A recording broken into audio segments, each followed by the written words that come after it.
Steam injector நமக்கு பாய்லரில் ப்ரெஷரை வந்து கரெக்டாக மெயின்டைன் பண்ணணும். ஸோ இந்த மாதிரி ப்ரெஷர் கரெக்டாக மெயின்டைன் பண்ணுறதுக்கு இந்த ஸ்டீம் இன்ஜெக்டர் நமக்கு யூஸ் ஆகுது. ஸோ இதில் வந்து இதில் நம்ம என்ன பார்க்க போகிறோம்னா, மேலே பார்த்தீங்கன்னா நமக்கு வந்து ஒரு கன்வர்ஜென்ட்டாக வருது, கீழே டைவர்ஜென்ட்டாக இருக்குது. சென்டரில் பார்த்திங்கன்னா நமக்கு மிக்சிங் சேம்பர் இருக்குது.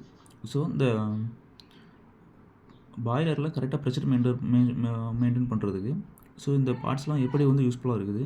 ஸோ என்ன பண்ண போகிறோம், நம்ம இதில் வந்து என்ன பண்ண போகிறோங்கிறத வந்து ஈஸியாக பார்க்கலாம். சரி, ஓகே. நம்ம இப்போ பாய்லரில் ப்ரெஷரை மெயின்டைன் பண்ணுறதுக்கு இப்போ நமக்கு பாய்லரில் தேவைப்படுச்சு பார்த்திங்கன்னா ஸ்டீம் தான் உள்ள விடுறோம். ஸோ இந்த ஸ்டீமை வந்து நம்ம இந்த இன்ஜெக்டரில் விடுறோம். எதை யூஸ் பண்ணினா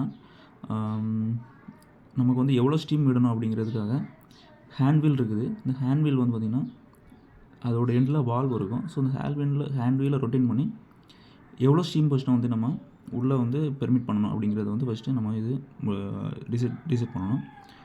ஸோ இந்த ஹேண்ட்வீல் மூலமாக நம்ம வந்து ஸ்டீம் உள்ளே அனுப்புகிறோம்.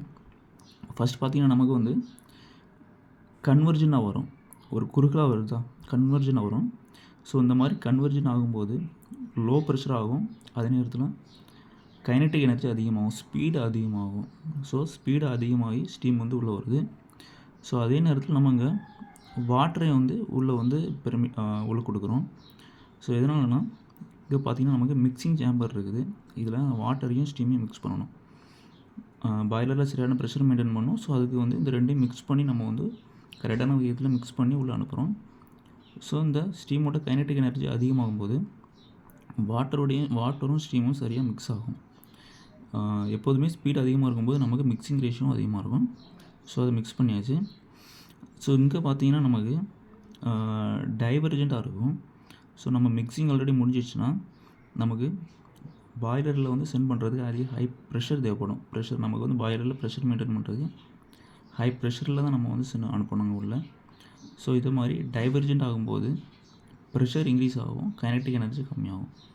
இதனால் நம்ம ஹை ப்ரெஷரில் பாய்லரில் வந்து நம்ம ஸ்டீமையும் வாட்டர் மிக்ஸ் பண்ணி அனுப்பலாம். ஸோ இங்கே பார்த்திங்கன்னா நமக்கு வந்து ஒரு பைப் வந்து கொடுத்துக்கிறாங்க, அதே நேரத்தில் அதில் ஒரு வால்வும் கொடுத்துக்கிறாங்க. இது என்னென்னா நமக்கு மிக்சிங் சேம்பரில் ஒருவேளை இந்த வாட்டர் ஸ்டீமோட அளவு அதிகமாகிடுச்சு அப்படின்னா நமக்கு அதை வந்து வெளியே கொண்டு போகணும், வெளியேற்றணும். ஸோ அதுக்கு தான் வந்து இங்கே ஓவர்ஃப்ளோ பைப் வச்சுருக்கிறாங்க. இதில் ஒரு நான் ரிட்டர்ன் வால்வ் இருக்குது. இந்த நான் ரிட்டர்ன் வால்வ் என்ன செய்யணும்னா ஓவர்ஃப்ளோ ஆச்சுன்னா ஸ்டீமை வெளியேற்றும், ஆனால் இங்கே அட்மாஸ்பியரில் இருந்து எதுவுமே உள்ளே அலோட் பண்ணாது. ஸோ இங்கே டிஸ்க் ஓப்பன் ஆகும், ஸ்டீம் வெளியே போகும், மறுபடியும் ப்ரெஷர் கம்மியாகிடுச்சுன்னா டிஸ்க் அப்படியே க்ளோஸ் ஆகிரும்.